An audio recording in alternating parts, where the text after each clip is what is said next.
இன்றைய திருப்பலி வாசகங்கள். பொதுக்காலம் 11ஆம் வாரம் ஞாயிறு. முதல் வாசகம். எனக்கு நீங்கள் குருத்துவ அரசாகவும் தூய மக்களினமாகவும் இருப்பீர்கள். விடுதலை பயண நூலிலிருந்து வாசகம். அதிகாரம் 19 இறைவசனங்கள் 2 முதல் 6 முடிய. அந்நாள்களில் ரபிதிலுமிருந்து பயணம் மேற்கொண்ட இஸ்ரேல் மக்கள் சீனாய் பாலைநிலத்தை வந்தடைந்து பாலைநிலத்தில் பாளையம் இறங்கினர். அங்கே மலைக்கு முன்பாக இஸ்ரேல் பாளையம் இறங்கினர். ஆனால் மோசே கடவுளிடம் ஏறி சென்றார். அப்போது ஆண்டவர் மலையினின்று அவரை அழைத்து, யாக்கோப்பில் குடும்பத்தாருக்கு நீ சொல்ல வேண்டியது, இஸ்ரேல் மக்களுக்கு நீ அறிவிக்க வேண்டியது இதுவே. நான் எகிப்திற்கு செய்ததையும் கழுகுகளின் இறக்கைகளின் மேல் உங்களை ஏந்தி என்னிடம் வந்து சேர செய்ததையும் நீங்களே கண்டீர்கள். நீங்கள் என் வார்த்தைக்கு செவிசாய்த்து என் உடன்படிக்கையை கடைபிடித்தால் அனைத்துலகும் என் உடைமையெனிலும் நீங்களே எல்லா மக்கள் இனங்களிலும் என் தனி சொத்தாவீர்கள். மேலும் எனக்கு நீங்கள் குருத்துவ அரசாகவும் தூய மக்களினமாகவும் இருப்பீர்கள். ஆண்டவரின் அருள்வாக்கு. இறைவனுக்கு நன்றி. பதிலுரை பாடல். திருப்பாடல் 100. இறைவசனங்கள் 1 முதல் 2, 3 மற்றும் 5 முடிய. பல்லவி. நாம் அவர் மக்கள், அவர் மேய்க்கும் ஆடுகள். அனைத்துலகோரே ஆண்டவரை ஆர்ப்பரித்து வாழ்த்துங்கள். ஆண்டவரை மகிழ்ச்சியுடன் வழிபடுங்கள். மகிழ்ச்சி நிறை பாலுடன் அவர் திருமுன் பாருங்கள். பல்லவி. நாம் அவர் மக்கள், அவர் மேய்க்கும் ஆடுகள். ஆண்டவரே கடவுள் என்று உணருங்கள். அவரே நம்மை படைத்தவர். நாம் அவர் மக்கள், அவர் மேய்க்கும் ஆடுகள். பல்லவி. நாம் அவர் மக்கள், அவர் மேய்க்கும் ஆடுகள். ஏனெனில் ஆண்டவர் நல்லவர், என்றும் உள்ளது அவர் தம் பேரன்பு. தலைமுறை தோறும் அவர் நம்பத்தக்கவர். பல்லவி. நாம் அவர் மக்கள், அவர் மேய்க்கும் ஆடுகள். 2ஆம் வாசகம். கிறிஸ்து நமக்காக உயிரை கொடுத்ததால் நாம் கடவுளோடு ஒப்புரவாக்கப்பட்டுள்ளோம்.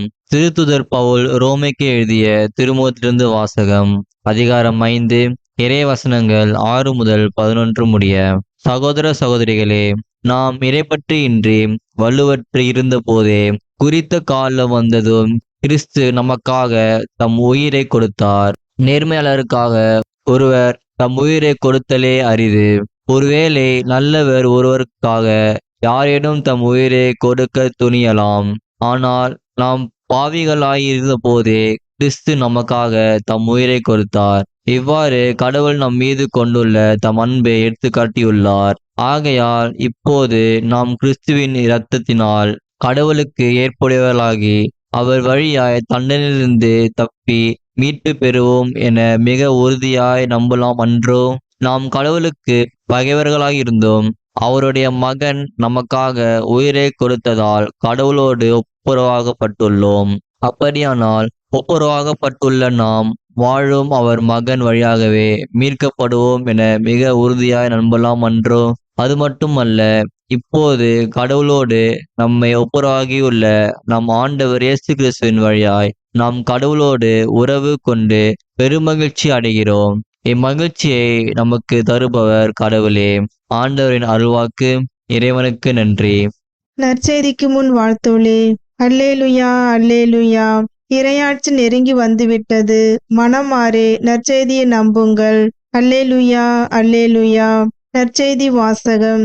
இயேசு தம் சீடர் 12 தம்மிடம் வரவழைத்தார். மத்தேயு எழுதிய தூய நற்செய்தியிலிருந்து வாசகம்.